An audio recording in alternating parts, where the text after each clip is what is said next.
Superman and the Authority. This is a new 4-issue miniseries to come to us from the brilliant mind of Grant Morrison and with art from Mikel Jean. And this book is just perfectly Grant Morrison.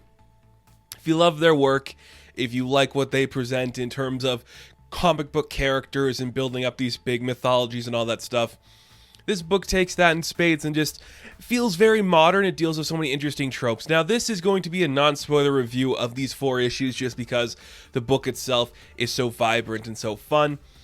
I really enjoy what this story is. So this is, I can't confirm, but I'm going to assume that this initial story was going to be in some sort of format for the future state 5G, whatever that was going to be.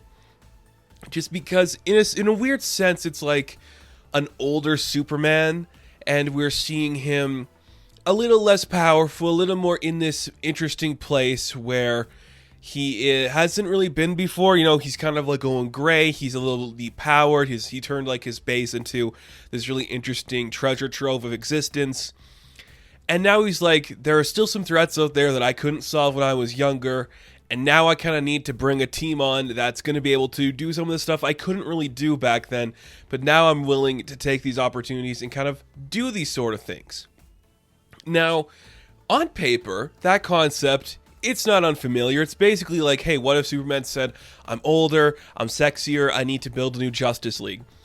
But what if the Justice League he builds were full of nutcases? Because this team is full of some of the most Grant Morrison creations you ever seen. I don't think Grant Morrison created any of these characters, but using them in the way that they do, it's perfect. You know, Midnighter and Apollo, Manchester Black, Light Ray, Omax, Steel, Enchantress, characters that we're all familiar with and we all kind of like. I don't know if we like them. Maybe Midnighter and Apollo and Steel. The other ones, they're there. And now we're doing something with them that we haven't done before. And it's like, hey, this is actually kind of an interesting story.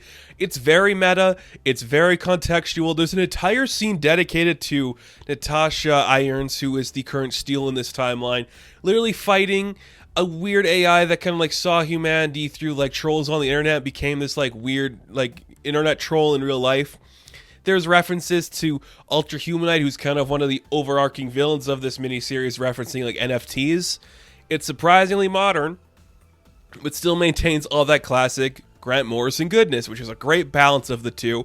It's just a compelling thing to see that tells a really cool story. It just has so much fun with it. Again, the artwork is very sharp. It's very cool.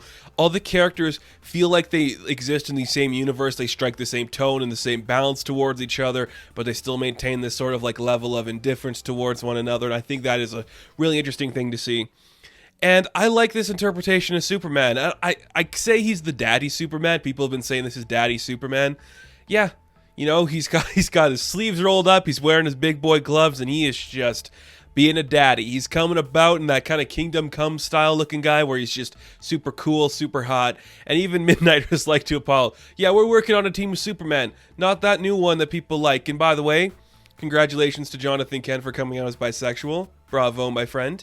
But yeah, Midnighter's just like, no, we're not working with the young one. We're working with like the daddy Superman. He's hot and he's cool. So that's great. I think that's just, it's really fun. In these 4 issues, there's a lot packed into them. We could delve into each individual notion, but it's just more like, how does Grant Morrison play with this weird shifting timeline at DC and make it into this weird piece where Superman is in an interesting state of mind where now he's like, we got to do some different stuff than what we did.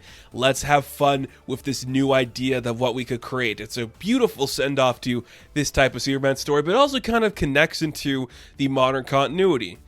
And I know that Grant said this might be their last work for DC for a while.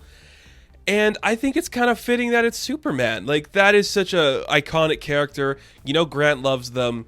So have fun. Let Grant do what they want with it. I think that's incredibly fun to see. Something very sharp, very cool. This book was just really fun. The writing was very hard at times, but it's Grant Morrison. It's Grant Morrison. What else do you want from him? You know? It's just Grant. And it's good. And it's fun.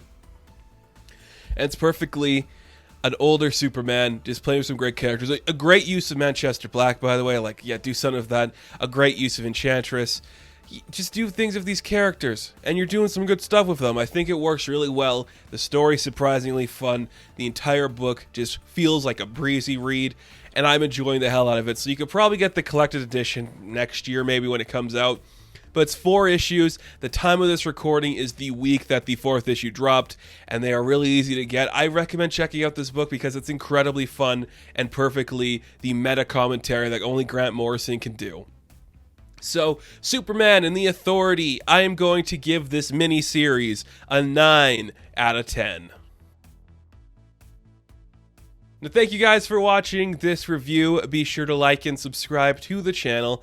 As always, you can check me out on Instagram, TikTok, and Twitter, and we'll catch you in the next one. Have fun, stay safe, good luck.